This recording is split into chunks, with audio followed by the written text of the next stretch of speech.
Olá, vamos para a nossa continuação da aula de números inteiros, que é o item 3.3 do nosso curso de pré-cálculo. E depois da aula 8, que nós pegamos uma aula do curso de matemática básica e colocamos como aula 8, essa aula 9 é uma aula em que nós vamos falar sobre algo muito clássico da época de Euclides, O indivíduo que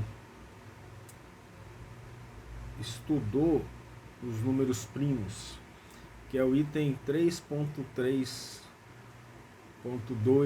que é alguns subconjuntos especiais dos números inteiros, São alguns, vamos dizer assim, subconjuntos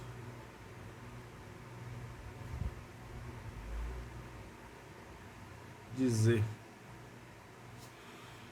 Em termos de matemática básica, veja que nós estamos numa matemática básica um pouco menos básica, já que a gente está no ensino superior, a gente precisa aprender algumas coisas um pouco mais detalhadas. Então, desses subconjuntos de Z, o 3.3.2.1, números primos. A situação dos números primos, em termos do assunto exatas, ele é importante porque até hoje não se sabe uma fórmula adequada para os números primos e se eles são finitos ou infinitos. Isso está associado à computação e a várias teorias matemáticas. Os números primos são chamados de P e estão dentro dos números inteiros. O número primo, a palavra primo, ela vem de primário, números primários. Por quê? Nós aprendemos a fazer fatoração. Fatoração é decomposição em fatores primos, ou seja, são os números que formam todos os outros números. Significa que um produto dos números primos implica que todo número é formado a partir de números primos e da operação entre eles. E os números primos, eles estão contidos dentro de N. Aí você vai falar, mas você está falando isso dentro de Z? Lembra que N está contido em Z. Então, por causa de informações mais detalhadas sobre operações, é melhor didaticamente ter colocado aqui como um subconjunto especial de Z. A definição matemática de um número primo, que nós vamos chamar de P maiúsculo aqui, é x tal que x pertence aos naturais. Isso é importante. Isso gera uma relação de implicância. Essa seta aqui chama implicância, relação de implicância. Que x divisível por x só é divisível por ele mesmo e divisível por 1. Ou seja, ele só é divisível por ele mesmo e por 1. Essa notação matemática que diz o número primo é todo número que somente é divisível por 1 e por ele mesmo.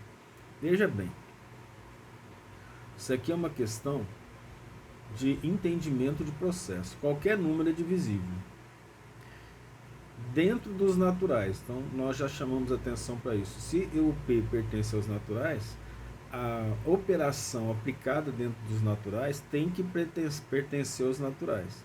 Significa que esse número, divisível por ele mesmo por 1, tem que pertencer aos naturais. Isso caracteriza os números primos. Um exemplo de número primo é 2.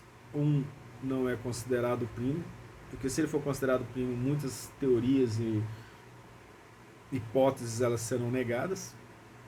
Então, convenientemente, a gente não considera números como primo.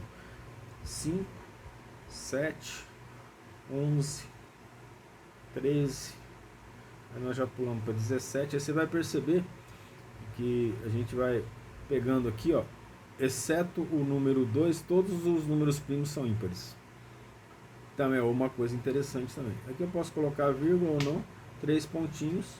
E aí aqui eu tenho que interpretar, principalmente você da exatas, a matemática básica para você é seu alfabeto, né? Então você bate o olho aqui, você já verifica que são primos. Aí você vai entender que esses 3 pontinhos aqui tendem ao infinito. Então até o momento, tudo leva a crer que são infinitos. Mas ainda é uma questão a ser elucidada.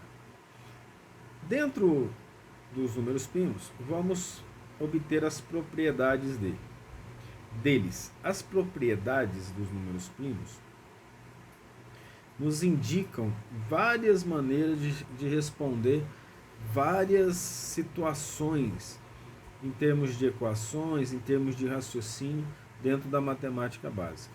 Nós vamos fazer aqui várias propriedades, né? Pelo menos umas 9 propriedades aqui de números primos. Talvez você não encontre em nenhum livro tantas propriedades assim, mas aqui nós vamos falar da boa parte delas, tá? A primeira propriedade, ela é a base da fatoração, chama Teorema Fundamental da Álgebra. E nós utilizamos isso como uma das propriedades dos números primos. Eu falei álgebra, né? É da aritmética.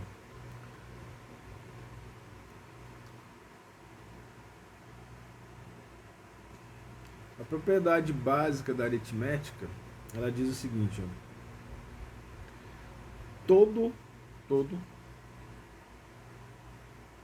n, ou seja, todo número natural diferente de zero, todo n diferente de zero, pode ser dividido, lembra que esse asterisco significa diferente de zero, né? Pode ser dividido, e é o que nós falamos antes, da base, né, do número primo, da fatoração, pode ser dividido em produto. E ele tem que ser único, porque se ele não for único, ele determinaria outro número. Em produto único de números primos. Isso significa fatoração, que já foi visto.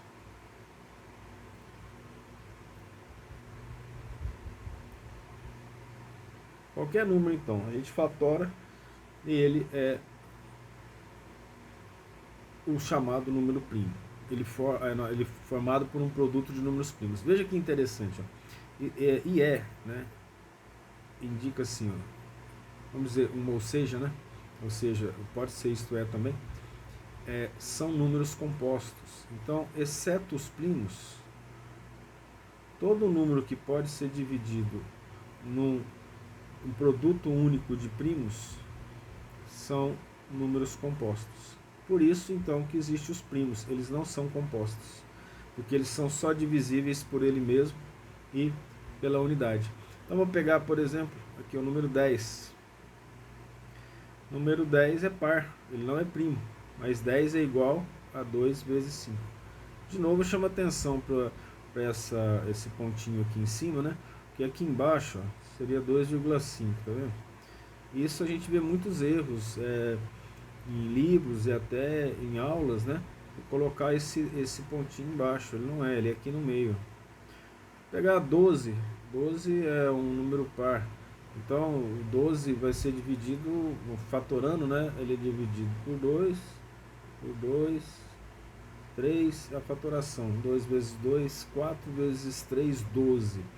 E aí nós podemos ir fazendo vários casos associados a isso. Então, vamos fatorar. Se ele for dividido só por ele mesmo e pela unidade, ele é primo. Na fatoração a gente não divide pela unidade, né? É importante isso.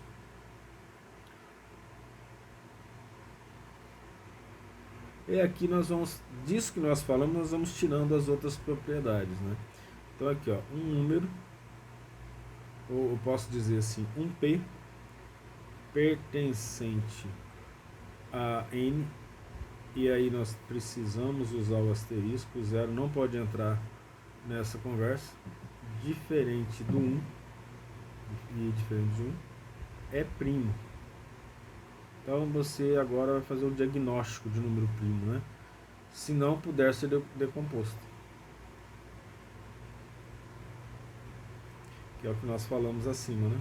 Por isso caracteriza o termo primo. Então, um número que não pode ser decomposto, ou seja, não é um número composto, logo ele é primo. E se o número for composto, ele não é primo. Ele não pode ser decomposto em P, número primo, A vezes B. Vamos dizer assim. Aqui, né, sendo que A e B tá o que, né? A e B diferente de 1. Esqueci de colocar o que? O D aqui. Esse símbolo significa I, né? E esse aqui, ó, tá o que? Posso colocar TQ também, não tem problema. Posso colocar 2 pontos e até ponto e vírgula. Eles significam tal que. Tal que é separado, tá? Isso é óbvio, né? Você pega o 7, por exemplo. 7 vezes 1. Ele não pode ser, se a gente desconsiderar o diferente de 1 aqui, ó. Logo, ele é primo. 3, a mesma coisa. 5, a mesma coisa. 9 não, né? 3 vezes 3, 9. Tem a propriedade número 3, chama lema de Euclides. Famoso matemático grego, foi diretor da escola de Alexandria, que escreveu os elementos, né? Para quem for matemático, é muito importante ler ou ter os elementos de Euclides, ou pelo menos dar uma lida nele. E lá ele faz várias afirmações, axiomas no início do livro, né?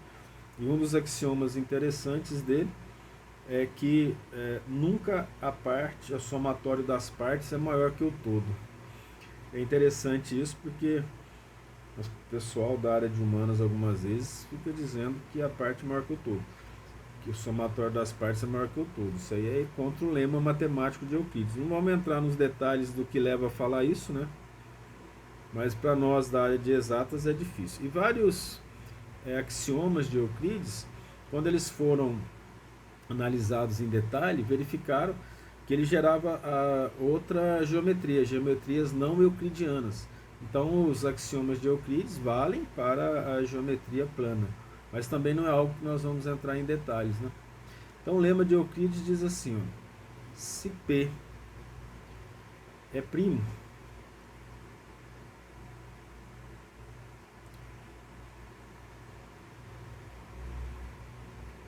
e P dividir A vezes B, aqui você já vai pegando a noção da importância das operações, né? A e B pertencente aos naturais desconsiderando o zero, então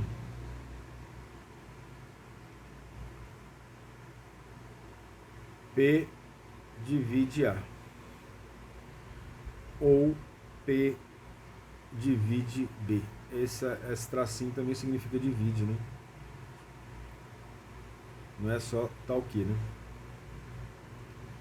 Faz todo sentido. Aqui faz todo sentido. Se você for pensar bem nisso aqui, ó, por exemplo, o que ele está falando? Se P é primo e P dividir A vezes B, então P é divisor de A ou P é divisor de B. Vamos pegar aqui, ó. 2 vezes 7. E vamos dizer aqui que esse número aqui é quanto? 14, né? Então se aqui eu colocar 7, ó, a única possibilidade de dividir isso aqui, ó, né, que vai dar 2 no final, deu 1, é um deles ser primo, tá vendo? Só que é ou, né? Não é i. Não são ambos, né? Essa é esse lema de Euclides. Acaba sendo importante e muitas vezes ele é cobrado em provas, em vestibulares, em exercícios, para o indivíduo ter uma noção intuitiva desse lema. Ele não é necessariamente ensinado, né? A outra propriedade é a 4, se P é primo, ó, no estudo detalhado em matemática, quando fala se P é primo, já vem na sua cabeça. Isso é divisível por 1 pela unidade, né? É o número não composto. E a propriedade anterior, né? Um produto de dois números, se P divide um ou outro, né? Primo.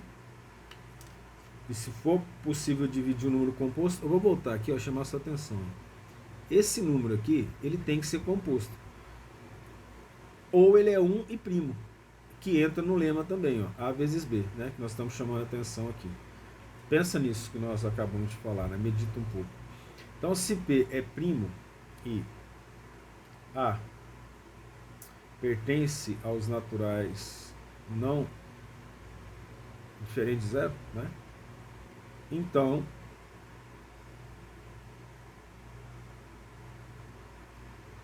A elevado a P menos A é divisível por P.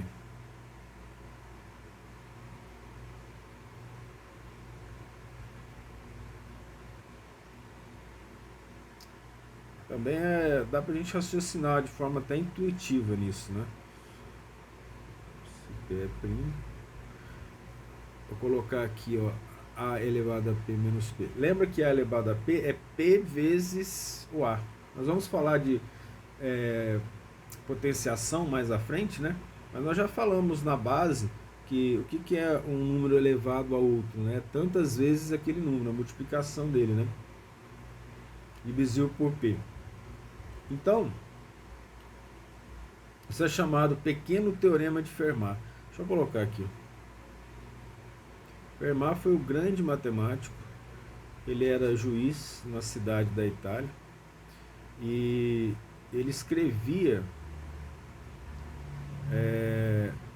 os teoremas dele ao lado do livro de Diofantes, se eu não estou enganado. Me perdoa aí, né? Isso aqui vai para o YouTube, mas vai que eu me enganei.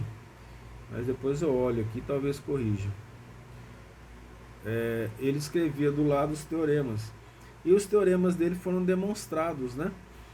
Todos os teoremas. Aí sobrou o último teorema que estava difícil de demonstrar, já tinha passado muito tempo, mais de 100 anos. Ninguém demonstrava o teorema. Vou só abrir uma observação aqui, né? Chamado Último Teorema de Fermat. Já que nós estamos falando de matemática básica, compensa. Eu me lembrei agora. O último teorema de Fermat, mas falando um pouco dele, ele é contemporâneo de René Descartes. René Descartes nasceu em 1596 e morreu em 1650. E eles trocavam cartas, né? E quem entregou para estudo esse livro de Diofantes do Fermat foi o filho dele. Ele era juiz, mas era matemático amador. Ele adorava estudar matemática e tinha um raciocínio matemático muito bom. O que o último teorema de Fermat fala? Ele diz assim, ó, se A elevado a N mais A elevado mais B, vamos chamar de B. Vamos colocar diferente, vou colocar aqui, ó.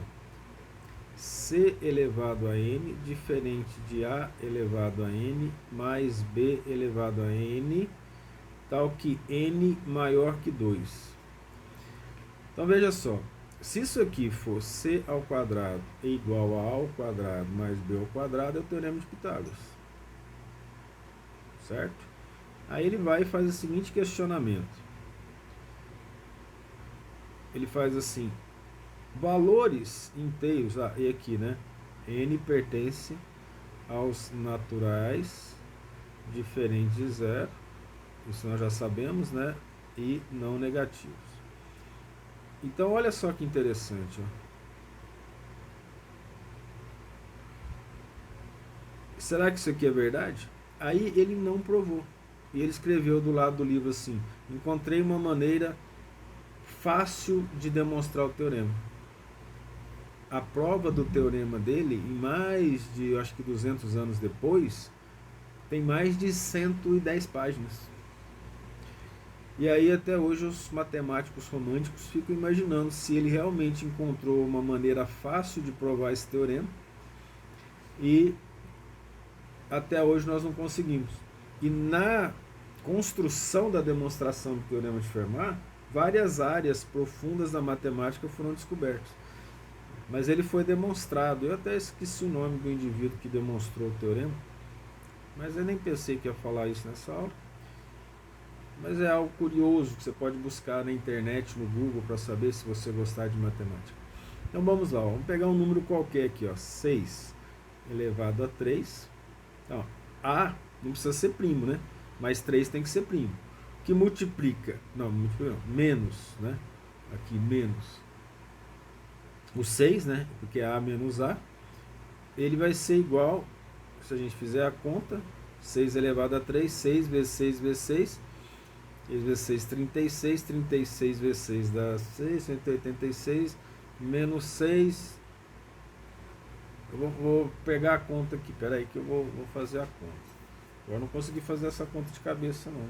Talvez eu tenha errado. Vou fazer aqui, peraí. Aliás, é algo que você tem que fazer, é estudar matemática muito em paz, tá? Muito importante em paz. 216 menos 6, 210. Então eu tenho aqui 210. O que está falando esse pequeno teorema de Fermat? Então, ele é divisível por quem? Pelo primo. 210 tem que ser divisível por 3.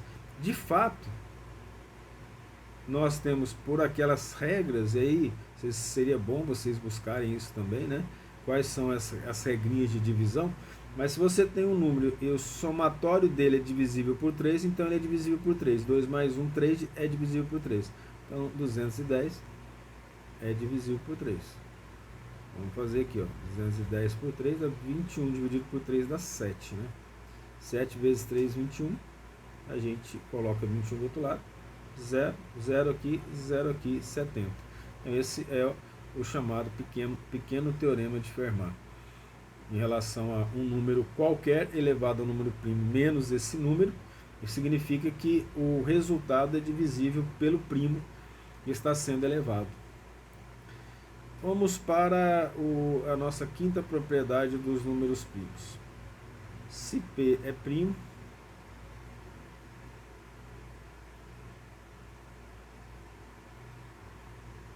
e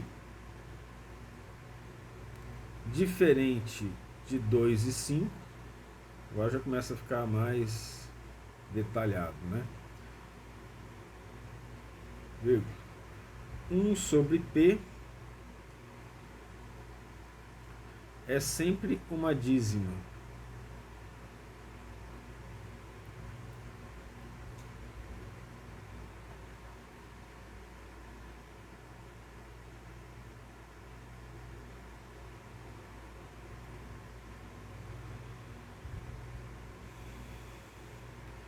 Com um período, a dízima periódica, né? Com um período. Nós vamos falar de dízima periódica em breve também.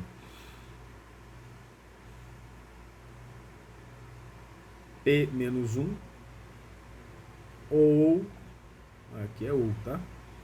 Um divisor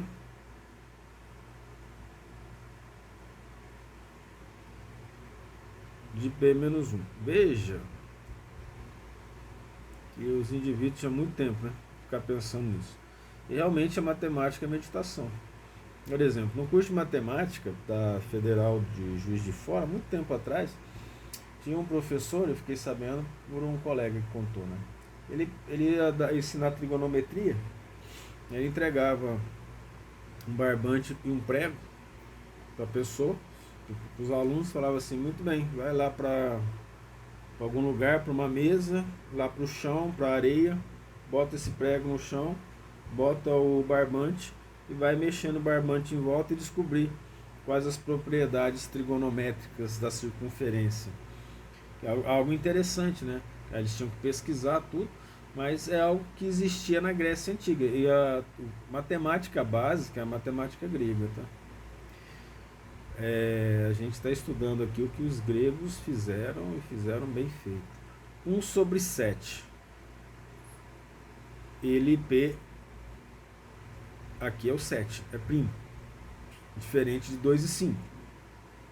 Então 1 sobre P vai ser uma dízima periódica.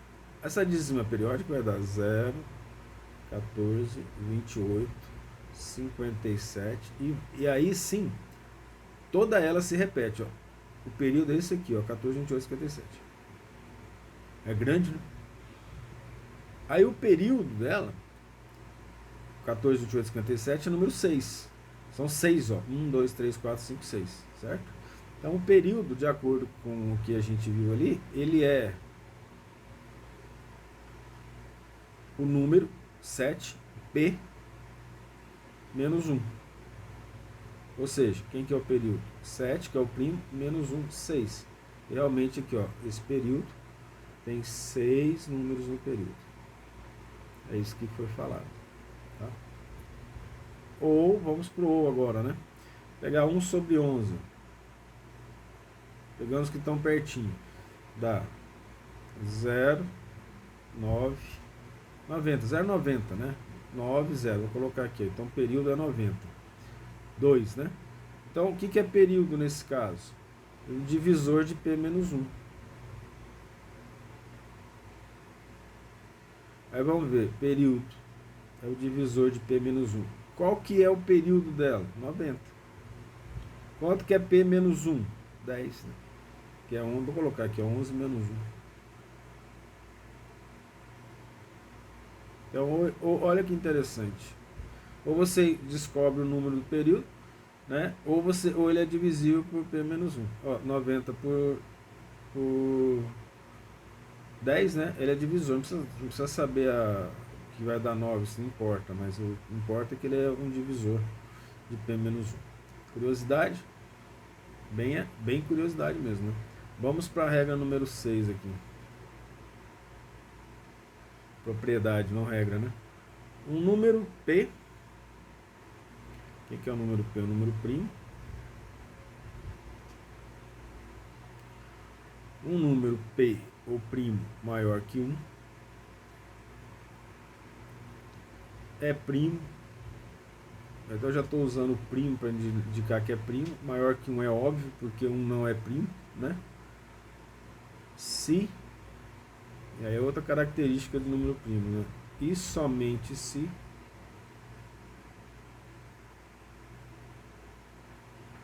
outra característica de primo.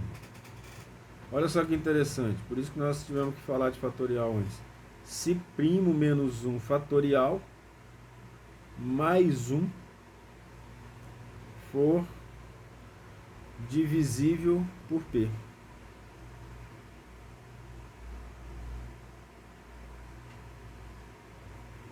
Numa matemática mais aprofundada, a gente teria que fazer demonstração de tudo isso, né? Chamado Teorema de Wilson. Eu não sei quem que é o Wilson, não. Alguns matemáticos mais famosos, sim, né? Mas o Wilson, não pesquisei o Wilson, não. Só sei que o teorema é dele. Tem bastante Wilson no mundo. Eu não sei quem que é o matemático Wilson, não. O que significa? Vamos pegar aqui o 5, né? Maior que 1. O que ele está falando? 5 menos 1 fatorial mais 1.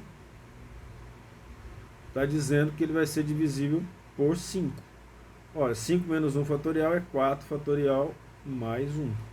4 fatorial é 4 vezes 3 vezes 2 vezes 1. Lembra? Não precisa colocar o zero, né? Se colocar o zero, fatorial de zero, tem que colocar fatorial de zero. Fatorial de zero é 1. Mais 1. Isso aqui vai ser igual a 4 vezes 3, 12. 12 vezes 2, 24. 24 mais 1 é igual a 25. E 25 é divisível por 5. Então esse 25 aqui, ó, é divisível por 5.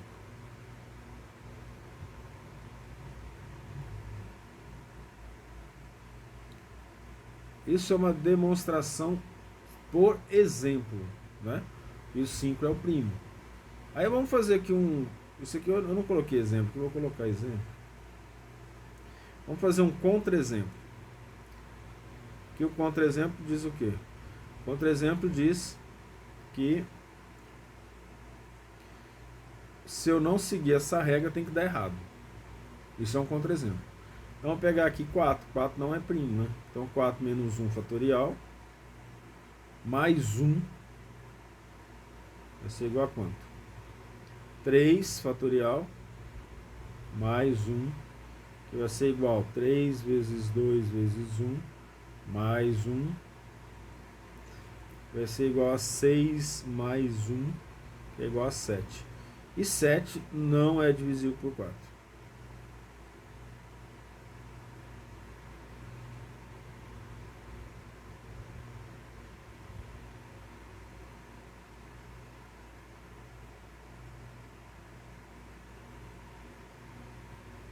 Vamos aqui para o número 6.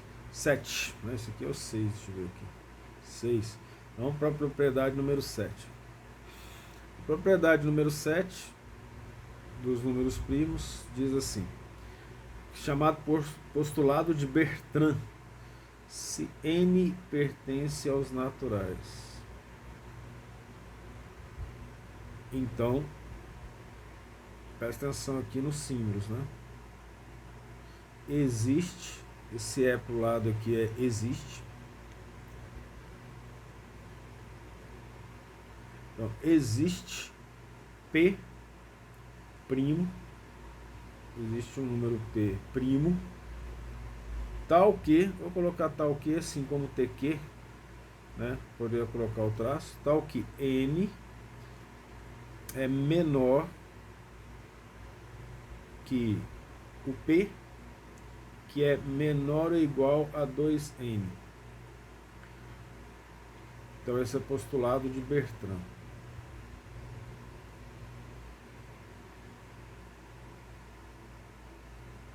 E vai continuar sendo postulado até que provem o contrário. Ainda não aconteceu. Então vamos pegar um exemplo do postulado de Bertrand. O que ele está dizendo aqui, né? Vamos pegar um N aqui. N é 4. O que ele está falando em relação a isso? Quanto que é 2N? 2N é 8. Aí ele está dizendo que se N pertence aos naturais, existe um primo entre esses dois, entre o N e o 2N. Entre o número primo entre 4 e 8 é 5, né? O 5 é que é o primo. Então ele está dizendo que o N vai ter que ser menor que o 5 e menor ou igual a 2N. E de fato, nós descobrimos isso. Ó. 4 é menor que 5 e 5 é menor ou igual a 8. Tá? Aí nós estamos dizendo que o 5 é o primo entre N e 2N, de acordo com o postulado. Propriedade número 8. Propriedade número 8 diz assim, ó, esse símbolo aqui é para todo P primo maior que 2. Então agora o 2 não serve, né? Existe um N, esse N que nós falamos, que pertence aos naturais diferentes de 0, né? Tal que, vamos fazer o tal que assim de novo, P é igual a 4N mais ou menos 1. Vamos para o exemplo. Então, para todo primo maior que 2, existe um N que pertence aos naturais, exceto 0, tal que P é igual a 4N mais 1. Então, vamos pegar um exemplo aqui. Vamos escolher o N. O N é igual a 3. Aí, o que é esse primo a partir disso? Né?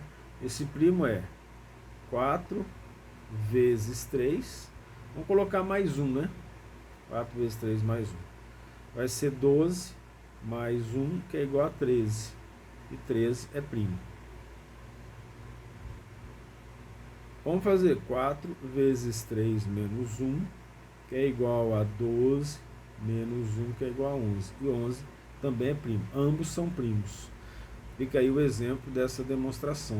Né? Então, para todo primo maior que 2, o 2 não pode ser considerado. Existe um N que pertence aos naturais, tal que isso aqui é uma fórmula de obtenção de primo. Né? Isso que nós acabamos de colocar aqui, ó, 4N mais ou menos 1. Uma forma de obtenção de números primos. Tá? Vamos aqui para uma outra propriedade, que é a propriedade número 9. Essa propriedade número 9, vamos falar assim, ó, para todo P primo, pode não colocar a vírgula, né? Até mais bonitinho se colocar. Para todo P primo maior que 3, aí é outra maneira de arrumar números primos, né? Existe um N que pertence aos números naturais diferentes de zero, né? Tal que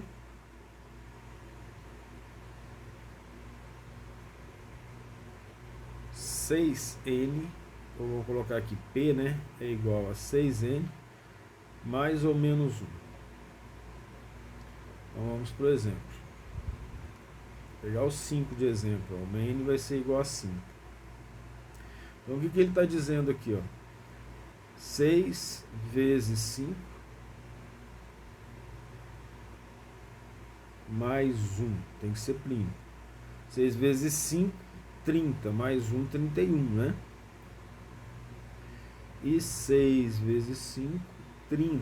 Menos 1, 29. Ambos primos. Aí está o exemplo. Ambos são primos. Então, essa propriedade 9 também é uma outra maneira de encontrar números primos. É bastante importante, principalmente na computação avançada, né? Não a computação de fazer pequenos programas, mas avançada. Daqui vamos falar, depois das propriedades, tipos de números primos.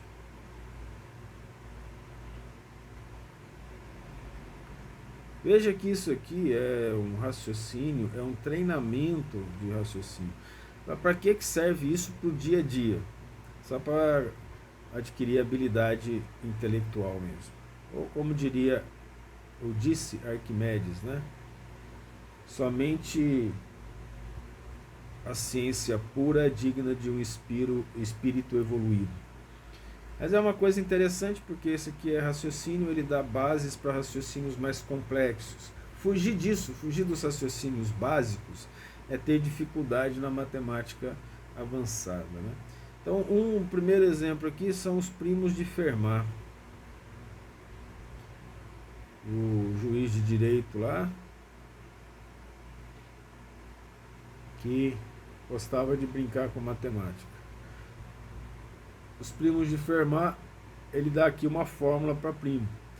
É chamado 2 elevado a 2n mais 1 para ele. E só para dar um exemplo, vamos chamar aqui um primo qualquer. Ó. Vamos pegar aqui. Então não podemos esquecer que faz parte dos naturais diferentes de zero, né? Então vamos pegar aqui, ó, 2. Vamos pegar como exemplo o próprio 2, né? Pegar o n igual a 2. 2 vezes 2 mais 1. E aqui eu vou ter 2 elevado à quarta, dá 16, né? 16, só que eu só errei aqui. Mais 1 embaixo.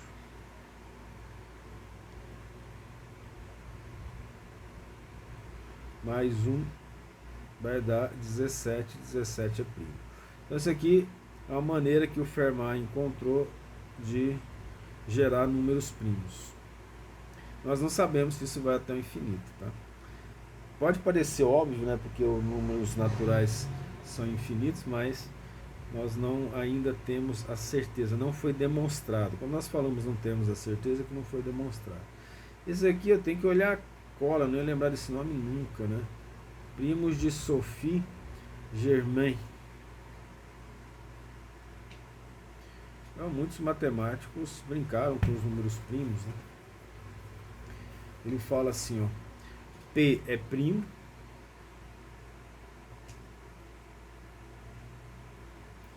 define-se assim. Se P é primo, então essa aqui, ó, essa setinha aqui, ó, ela coloca se então. Então a gente lê quando ela aparece, ó, se P é primo, então é isso que está escrito, né? 2P mais 1 é primo. Isso aqui é ensinado, né? Normalmente a gente trabalha com isso até para a questão de formar número ímpar. Veja que exceto 2, todos os primos são ímpares, né? Aí aqui até que faz sentido considerar isso. Vou pegar aqui, pegar um exemplo qualquer, né? Pegar aqui, quer ver, ó? Pegar o 2 também, a gente pode pegar o 2 de exemplo. 2 vezes 2 mais 1 é primo. E é, né? 2 vezes 2, 4. 4 mais 1, 5. E 5 é primo. Outra maneira de construir números primos. Vamos aqui brincando de construir números primos. Primos de Wefferick. Também não tem jeito de não colar, né?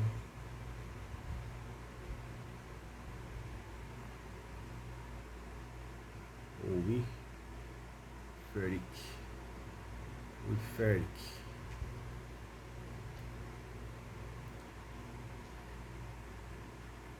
Fala aqui, ó, se P é primo,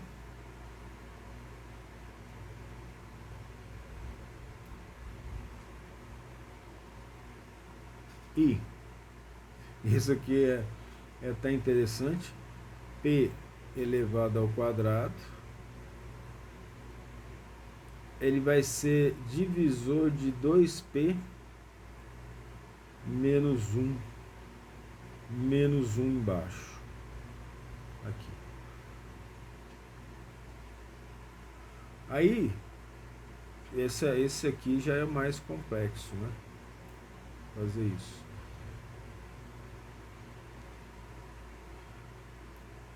Em termos de exemplo.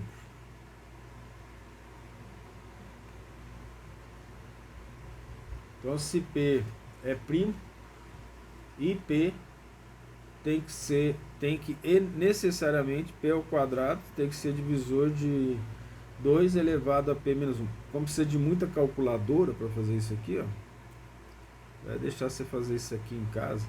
Pegar os exemplos, se for 1093 e 3511. Aí nós teríamos que trabalhar com primos, colocar na internet, tá? Mas é só aqui no caso foi curiosidade mesmo, tá? E existe um tipo de primo chamado de primo fatorial. Os primos fatoriais significa que todo fatorial mais ou menos 1 é primo. A gente até já viu um exemplo anterior, né?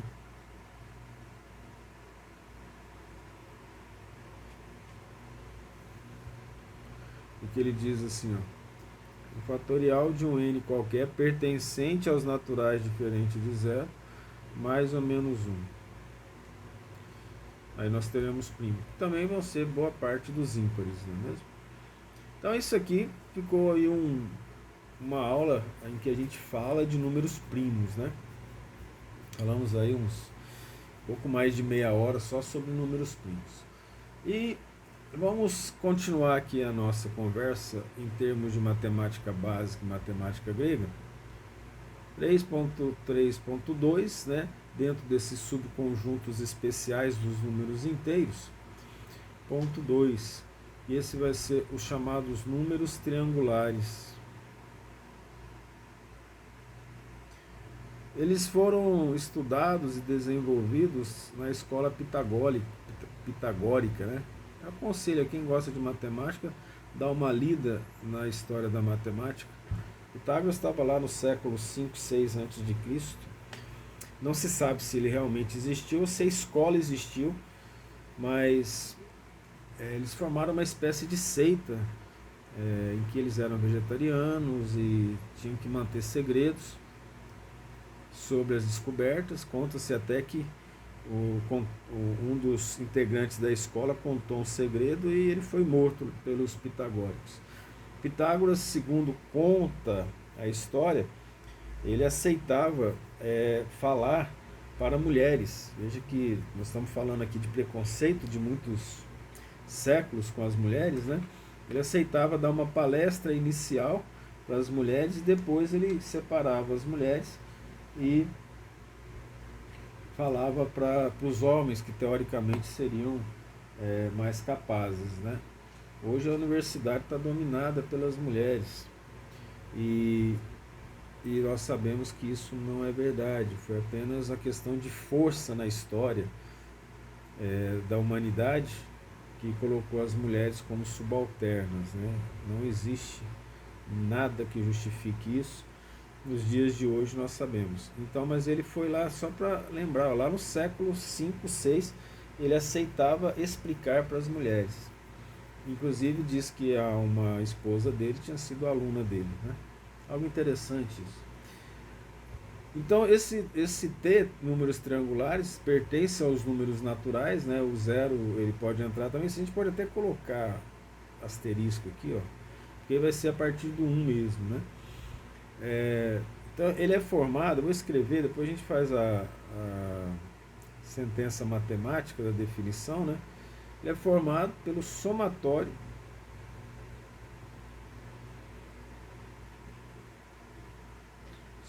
é masculino, viu, gente? Não é a somatória não, é o somatório dos pontos dos vértices dos triângulos equiláteros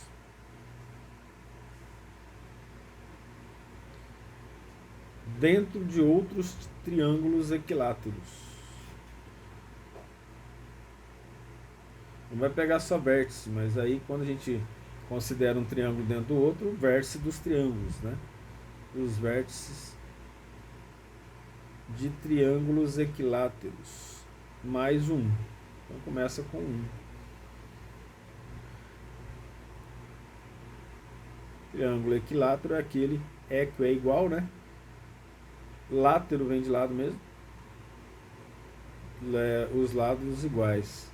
E 1. Então ele começa no 1. Tá?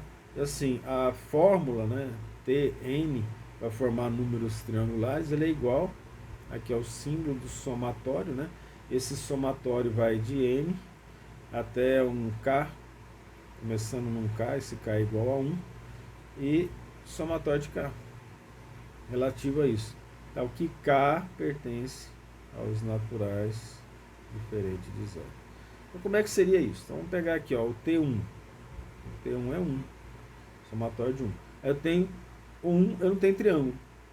Mas, se eu pegar aqui o T2, para fazer o T2, como é que funciona isso? Eu tenho que fazer o somatório. Quem que é o somatório dos números naturais? 1 mais 2, vai dar 3. Aí eu tenho aqui, ó,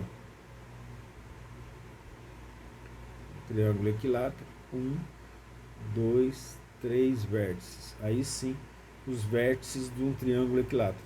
Está longe de ser equilátero, mas estamos lá, né?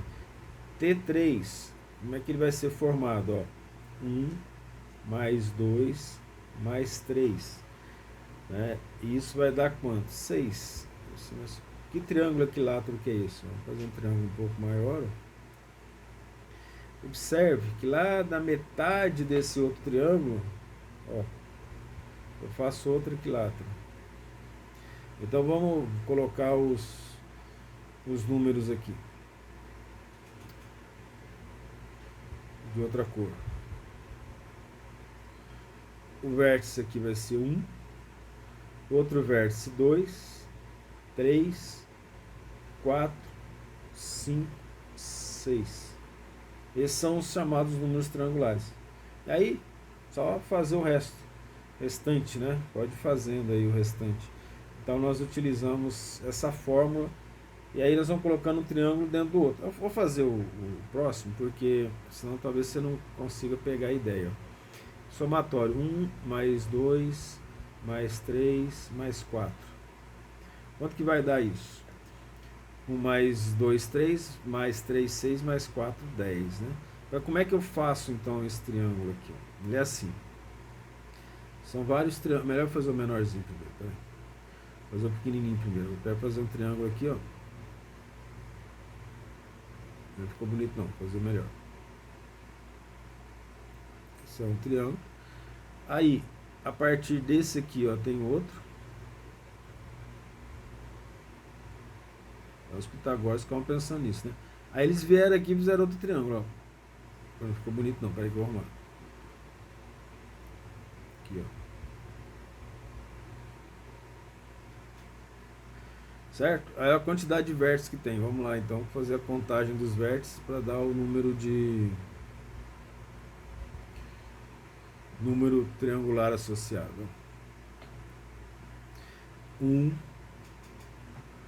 2, 3, 4, 5, 6, 7, 8, 9, 10. Então é possível transformar os números triangulares nesses triângulos uns dentro dos outros, os equiláteros. Eles fizeram esses testes e associaram a geometria com a aritmética, né? E aí também é um caso interessante, mas já teve questões associadas a esses números já perguntados e normalmente as pessoas não sabem isso. Também é uma curiosidade, mas é uma curiosidade de certa forma interessante, porque passa a ser uma maneira de contar vários triângulos dentro de outro triângulo. Vocês devem ter visto alguns joguinhos de raciocínio lógico, para quantos triângulos tem dentro desse triângulo.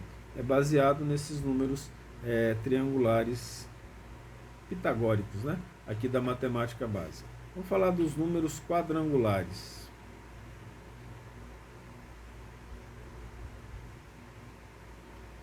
Aí você já vai ver que é quadrado, né?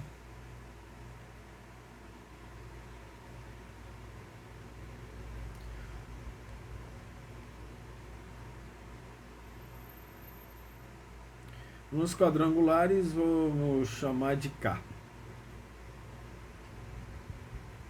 Qual que é a fórmula para o K, né? K está contido no subconjunto dos naturais. Para formar K, eu tenho n ao quadrado. Agora eu já sei. Tem que estar entendendo o significado de quadrado, né? Tal que, elevado ao quadrado, por causa da área do quadrado, que n pertence aos números naturais. Ou, vamos escrever assim, ó, K é igual a n, tal que n pertence aos naturais. Tal que n ao quadrado, né, é n vezes n. Mas esse aqui é muito fácil de formar, de fazer, ó. Mesmo que eu comece com 1, ó, olha só, é a quantidade de quadrados que eu tenho aqui, ou subquadrados. Olha só, o próximo quadrado, quando eu vou para o K2, ó, eu vou ter quantos quadrados aqui? Ó? 2 elevado a 2. 1, 2, 3, 4. Por isso que é bom aqui esse quadriculadozinho, ó, 3, ó. 3 ao quadrado, 9, né? Você vai saber quantos quadrados eu vou ter aqui dentro. Agora você deve lembrar de algumas questões que você já viu no passado, que seria muito fácil de resolver se soubesse isso, né? Ó, 1, 2, 3, 4, 5, 6, 7, 8, 9. Aqui, esses são os números quadrangulares. Então, o próximo vai ser 16. 4 elevado ao quadrado, né? E aí, 16 quadrados. Esses são os números quadrangulares. Números formados pelo quadrado de um número natural. Agora nós vamos iniciar dentro dos números inteiros. Vamos iniciar ainda. Você tem que entender que dentro dos conjuntos dos inteiros, nós vamos ensinar potenciação, radiciação e as várias operações. Inclusive, nós vamos falar de fatoração, nós vamos dar as bases das equações e inequações dentro dos conjuntos numéricos, né?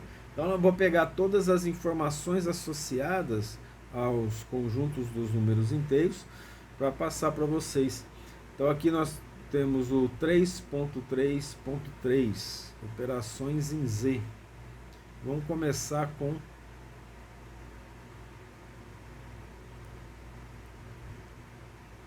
exponenciação.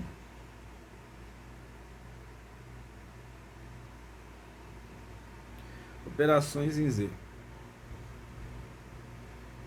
A operação em Z, a primeira que nós vamos falar é potenciação. Se você achar que a aula está longa, você para e continua depois, tá? Nós não estamos assim dando aula para shows ou para dar uma aula rápida para você aprender tudo, isso não existe, né? Se não tiver concentração, se não tiver foco, você não vai aprender direito. E mesmo com foco, com concentração, a gente erra por falta de atenção, né? Quem nunca errou por falta de atenção? Aliás, é muito natural nós errarmos por falta de atenção. E um erro por falta de atenção, ele não é demérito, não é uma falta de conhecimento, né? Muitas vezes o indivíduo está cansado, né? Mas assim, treinar o foco é importante. Imagina, você não estuda, aí vai fazer uma prova, né? E ali você exige, a prova exige 3 horas de atenção. Você não treinou para isso, nem para ter atenção. Então é preciso focar, direcionar o pensamento, né? Potenciação ou exponenciação. Por definição, é a quantidade de vezes que nós multiplicamos um número por ele mesmo. Estamos dentro dos inteiros, tá? Então significa que esse n aqui, ó, pode ser positivo ou pode ser negativo. Ó, a vezes 3 pontinhos a. Quantas vezes? N vezes. Ou seja, multiplicado por n fatores iguais, que é o a, por n fatores a. Tal que o a tem que ser diferente de zero, senão não tem graça, né? Imagina você fazendo a conta 0 vezes 0 vezes 0, vai colocar 100 zero, vai dar a mesma coisa, né? Então aqui o a, ele é dito, ele é chamado de base do expoente, e o n é o próprio expoente. E a partir daqui nós temos propriedades. E essas propriedades é que determinam as chamadas propriedades operatórias. E a partir das propriedades operatórias é que nós temos as bases para a resolução de exercícios sobre fatoração. As propriedades operatórias da potenciação vão ser: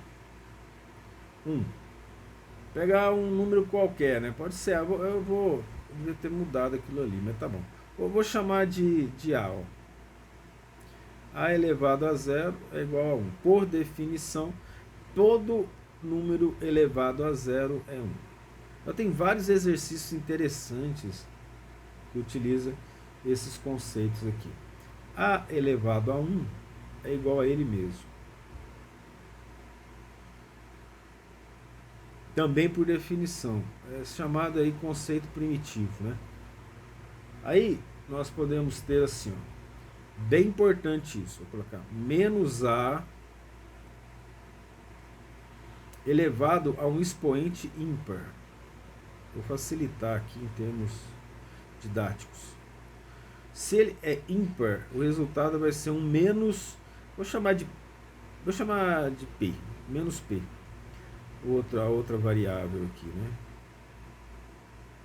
É menos P. Isso aqui é bem importante. Se eu tiver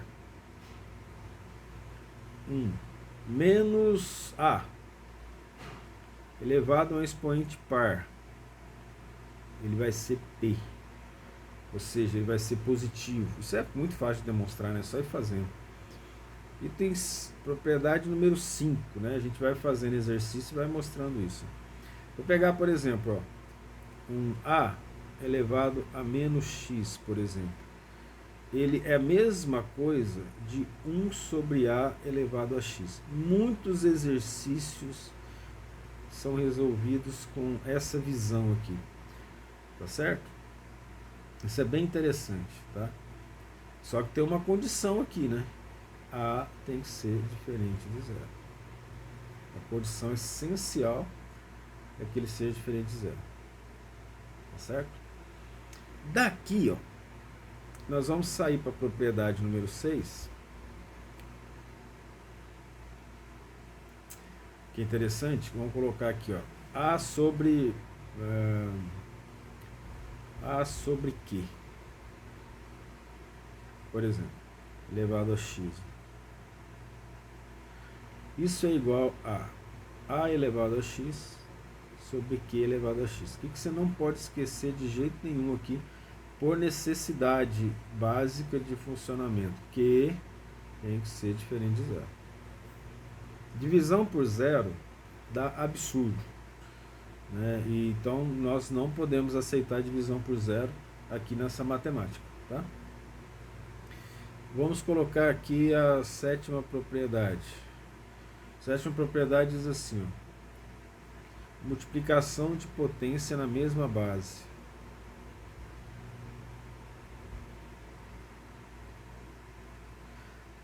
Fundamental para resolver exercício na potenciação. Multiplicação de potência de mesma base. Lembra que é base, né? É o número que fica embaixo. Expoente é o número que fica em cima. O que significa isso? Tem aqui, ó, A elevado a M vezes A elevado a N. Eu tenho que A é igual a M mais N. Fundamental isso. Fundamental. Isso aqui é fundamental. Se fizer com número, a gente vai conseguir fazer isso usando a calculadora, sem demonstrações matemáticas mais elaboradas, né? O 8 é divisão de potência de mesma base. Isso aqui é fundamental entender para quando a gente chegar em logaritmo. Em breve nós vamos para logaritmo. Então, dentro dos conjuntos numéricos, nós vamos falar de logaritmo. E logaritmo, ele é um tipo de potenciação. E aí, sabendo potenciação, você vai saber tranquilamente resolver logaritmos. Tranquilamente, né? Então, o que nós temos aqui? Ó? Vamos colocar assim, A elevado a M dividido por A elevado a N. Vai ser igual a A elevado a M menos N.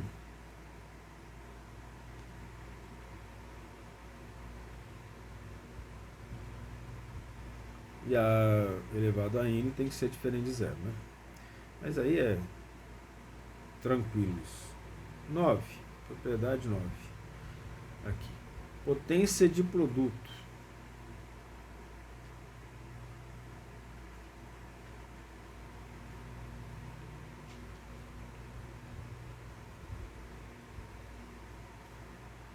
O que é a potência de produto? Temos dois produtos, A vezes B elevado a N. Isso é igual a quê?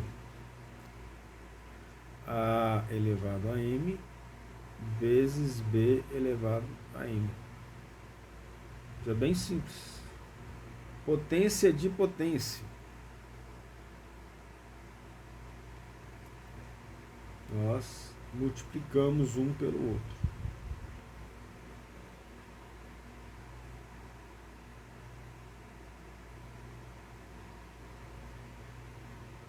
A potência de uma potência. Então, por exemplo, vou ter aqui A elevado a M elevado a N. O que eu tenho aqui em relação a isso? A elevado a M vezes N. Boa parte dos exercícios considerados difíceis são desses últimos que nós estamos vendo aqui, tá? Aplicando direitinho, eles não ficam tão difíceis assim. Potência de quociente da divisão, né?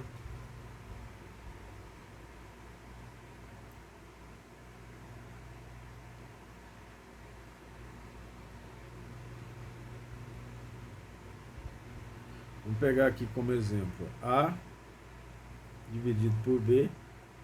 Como está elevado a nada ali, né, tem que ser diferente de zero, B. Ele vai ser igual a elevado a M com B elevado a M. Ó, eu não coloquei aqui, mas fica dito, tá? Apenas por uma questão de economia mesmo. Todo número no denominador tem que ser diferente de zero. Falamos várias vezes, né? E potência com expoente racional. Olha que interessante, a gente entra em radiciação.